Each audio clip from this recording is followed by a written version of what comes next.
moment of truth. Pera o bayong? Yo, what's up mga par? This is Paras again. Ngayong araw ay araw ng kaligayahan. Sheesh. Bali, o-open ko na kasi itong 60k ipon challenge box ni Mr. Chinkitan. Grabe, sobrang nagpapasalamat ako nakilala ko si Mr. Chinkitan dito sa social media.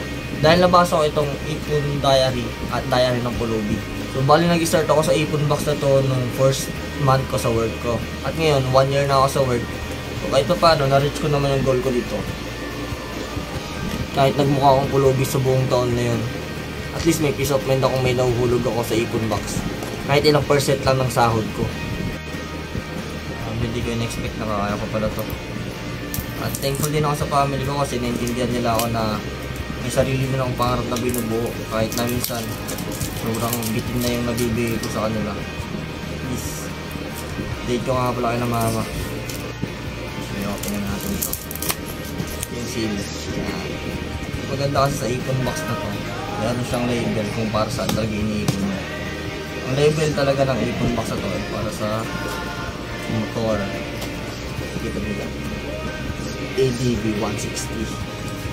Kahit alam naman natin talaga na hindi naman kaya ng 60,000 ang presyo ng ADV 160. Yan. Bali nilagyan ko kasi ng tape para di namin mabuksan. Ito na guys. The moment of truth.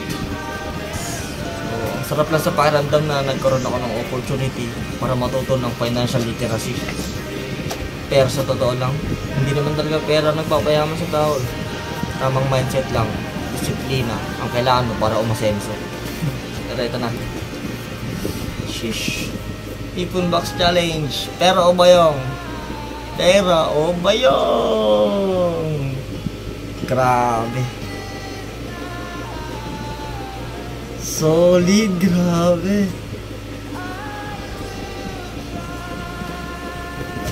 Sa pakiramdam. So ngayon, ito na yung pinakamalaking naipon ko sa buong buhay ko.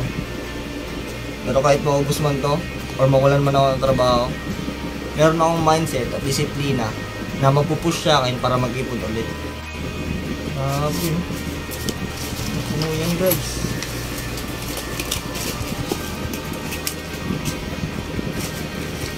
Grabe. Pero walang kwenta tong box kung di mo babasahin ng financial book. Kasi ito magtuturo at magbubukas ng isipan mo para sa realidad. Kaya subukan nyo nang baguhin ang lifestyle nyo sa pamamagitan ng pag-iipon.